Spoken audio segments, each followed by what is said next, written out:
bahwa pada diri manusia dan alam ini berlafalkan asma Allah, berlafalkan nama Allah walaupun kita mengingkarinya. Bismillahirrahmanirrahim. Siapakah diri kita yang sebenarnya? Harus kita telaah dulu. Sesungguhnya hakikat wujud ini, hakikat Allah itulah wujudnya. Sebenar-benarnya Allah itu wujudnya. Wujud artinya ada, mustahil tiada. Jadi yang ada itu adalah Allah. Sebenarnya wujud atau yang ada itu adalah zatnya. Arti zat adalah diri. Berarti yang ada ini adalah diri Allah. Jangan ada lagi yang lain. Wujud itu ada itu zat.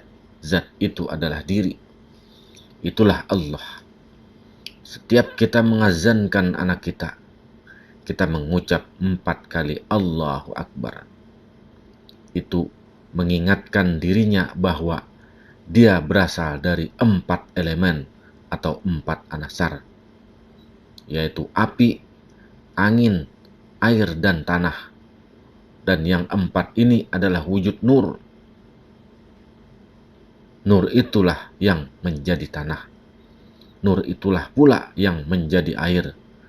Nur itu yang menjadi angin. Dan nur itu pula yang menjadi api. Kemudian diajarkan dan mengingatkan bahwa tanah, air, angin, api inilah yang diisyaratkan. Kita harus mengazankan 4 kali bayi yang baru lahir. Tanah dari air, air dari angin, dan angin dari api, api pun dari Nur Muhammad.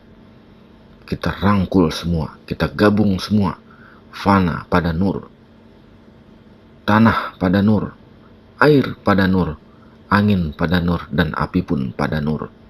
Dan nur ini adalah rahasia Tuhan.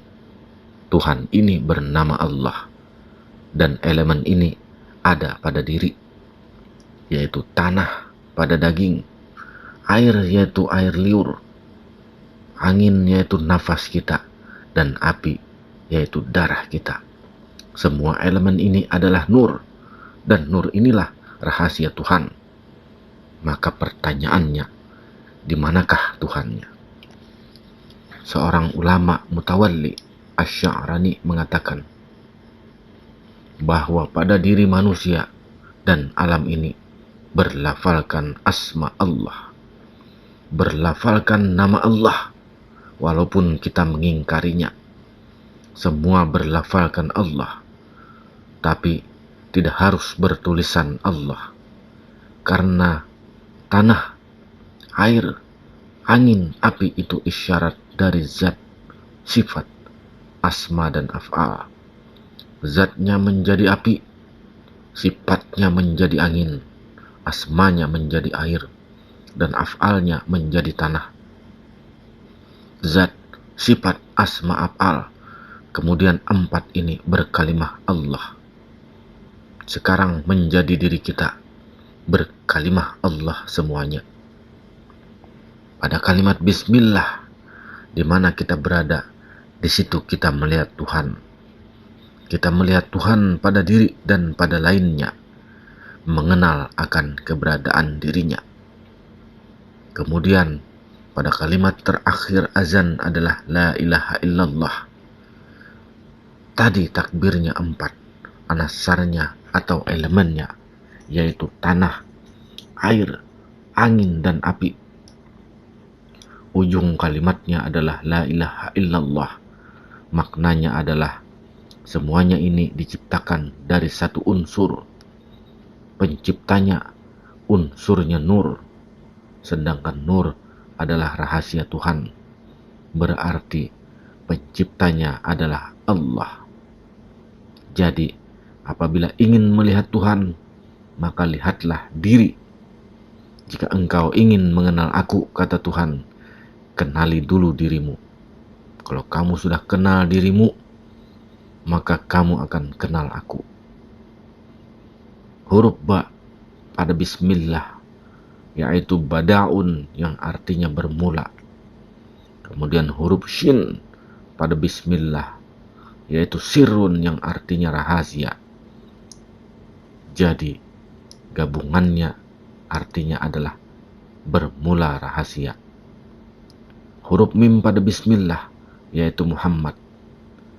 Jadi bismi dari kalimat bismillah, yaitu bermula rahasia Muhammad. Dan bermula rahasia Muhammad itu tiada lain yaitu Allah. Allah itu nama bagi Muhammad, nama puji untuk Muhammad. Muhammad itu wujudnya Allah berupa insan. Makanya Tuhan katakan, al insanu sirri wa ana sirrahu. Insan itu rahasiaku dan aku pun rahasianya.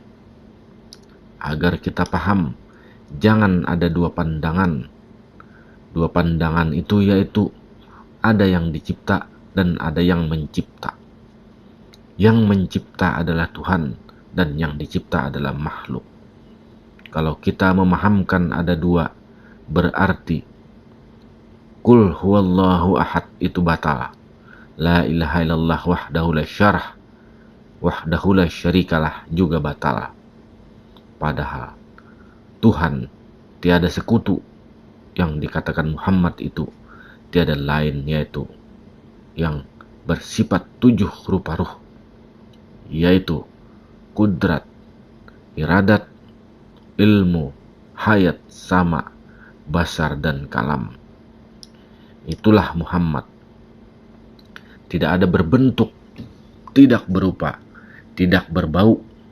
Begitu mesranya Nabi Muhammad dengan hakikat Muhammad pada diri beliau. Makanya Nabi berjalan tidak ada bayangan. Terus yang manakah Rasul? Jadi Rasul itu adalah nur. Yang disebut utusan Tuhan itu adalah nur. Wa ma arsalnaka illa rahmatan lil alamin. Tidaklah engkau kuutus hai Nur Muhammad untuk menjadi rahmat, menjadi semesta alam. Kalau Nabi kita Muhammad itu adalah rahmatan fil alamin, apabila Nur Muhammad adalah rahmatan lil alamin. Kalau fil untuk yang di dunia, kalau lil untuk semesta alam. Jadi Rasulullah itu adalah nur, Muhammadnya adalah ruh, dan hambanya adalah ketika ruh dikasih jasad, maka bergelar hamba. Inilah maksudnya Muhammad dan abduhu wa rasuluh. Muhammad sama dengan Rasul, Rasul sama dengan Allah. Muhammad sudah berjasad dan ruh sudah mesra berjasad. Rasulnya berupa nur yang sudah menjadi ruh, dan Allah adalah rahasia keduanya, rahasia ruh dan jasad. Jadi yang ada pada diri kita ini Muhammad dan abduhu wa rasuluh. Jadi Nabi Muhammad di Madinah adalah uswatun hasanah, yang menjadi contoh suri tauladan bagi kita. Secara syariat, apabila kita junub tidak mandi, maka kita tidak boleh sholat dan beribadah lainnya. Tapi sebenarnya junub secara hakikat adalah orang yang memalingkan dirinya dari Tuhan. Jadi orang yang tidak kenal dengan Tuhan melalui diri, maka selamanya ia dalam keadaan junub. Orang yang berpaling dirinya dari Tuhan karena tidak kenal diri dan tidak kenal Tuhan, maka hukumnya adalah junub.